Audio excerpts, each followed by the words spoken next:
Hey guys, Sean here from AC3. What we're going to look at today is transitioning. Transitioning is something that you definitely want to keep working on amongst the swim, bike, and run. If you want to really get your times down, you got to be working on being focused and also efficient at transitioning. So what we're going to look at is, one, how do you find your bike easily in the transition area? Two, what exactly do you need? And we're going to kind of look at transitioning technically from how to transport your bike out of the transition area, getting on quickly, and kind of some tips and tricks that I learned over the years to try to make my transitions a bit faster. So the first thing is you're running out from the swim into the bike. You want to make your transition area, you want to make your section as clear as possible. So the first thing you need to do is figure out something that works for your identification. So I like to use a bright colored towel, or you can put things on your bike as long as it's legal. You want to make it as easily as identifiable as possible. Okay, so that's number one. The second thing is you want to keep your materials as simplistic as possible. So the less you have to put on and change, the better. So the best thing to wear is obviously a tri-suit, depending on if it's a pool swim or an open swim. I like to go with a one-piece tri-suit if it's a pool swim, and a two-piece if it's an open swim, because you have that under your wetsuit. So you're coming out from the swim, and the only thing that I put on my bike is I just have my helmet and my sunglasses. That's pretty much it. That's really all you need from transitioning from the swim to the bike. Okay, something else I've learned over the years is making sure you have your crank in the right position. Depending on what side you mount your bike on, if you mount it on the left, make sure your crank arm is ready to be stepped on, okay? The other thing is that you also want to make sure you're in the right gear as well. Don't start off on a small chain ring, real high or real low. Find a good, comfortable gear that you're able to get a good start on. So for example, I like to start on the big chain ring somewhere out in the middle. So as soon as I step on those pedals, I'm able to really generate some power and speed as soon as I get on the bike. All right, so now you're getting on the bike. Before you come into the transition area, about a quarter of a mile or so, if you have about 30 seconds, try switching to a higher gear, okay? Get your feet going, get your cadence up real high. So basically you're flushing out the lactic acid in your legs.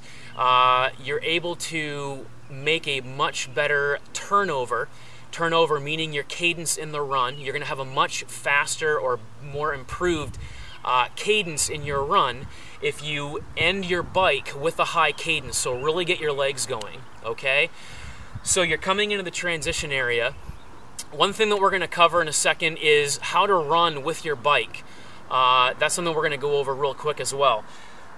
So you come into the transition area, you find your place, you re-rack your bike, and now we want to look at what are we supposed to have for the run. Again, we want to keep it simple. So we've got race shoes. One thing that I like to do with my race shoes is I like to take a little bit of baby powder, and I like to take some baby powder and put that right in my shoe, okay?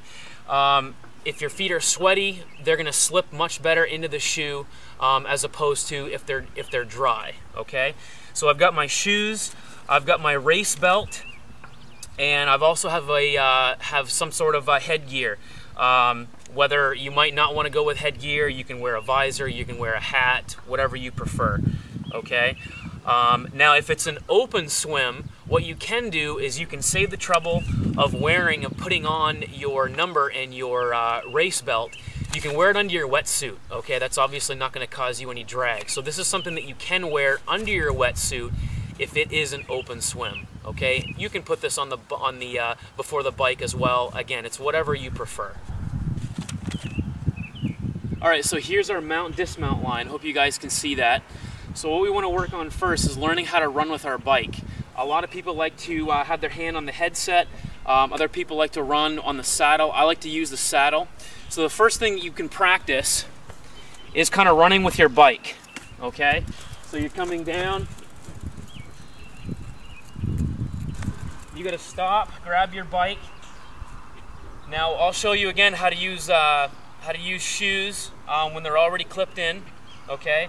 So if your shoe is already on there, first foot comes right on the shoe, okay? Grab a hold of your bike, saddle up, and then start pedaling. So when you guys start getting enough speed on the bike, takes a little bit of practice. These are specific triathlon shoes. When you get up to speed, then you want to practice getting into those shoes and then really starting to work hard on the bike, okay? So I'll go one more time, and when I come back, see if you can watch me. I'll see if I can try to do a good job at putting on my shoes.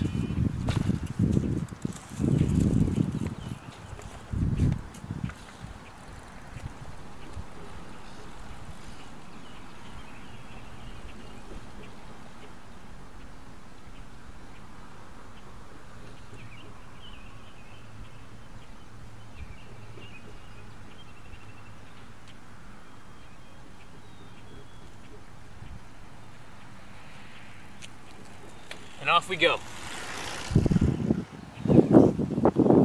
Okay, I'm gonna see if I can give you guys one more close-up on how to put a tri-shoe on. At least this is the way that I do it.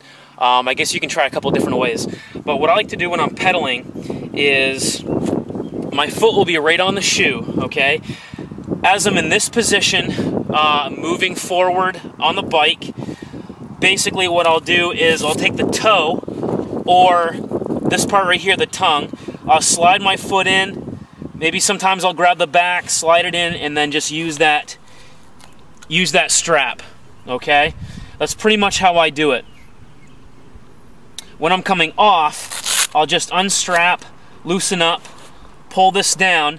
I'll grab the toe real quick, and then put my foot right on my shoe when I'm coming in for the dismount, okay?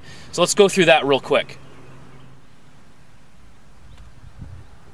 Okay, coming in with a high cadence, unstrap, one shoe, grabbing the front of the other shoe, dismount, and then you're running with your bike. All right, so like I said, everything takes practice.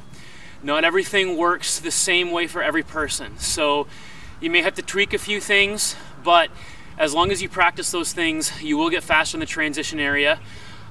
Those are great places to catch people and get ahead of people and really take the advantage. So I hope you guys learned a couple things. It was great to share with everybody. If you have any comments or questions or anything, let me know. I'd be definitely happy to try to learn more. I'm learning all the time. So thanks again, and train hard and train smart.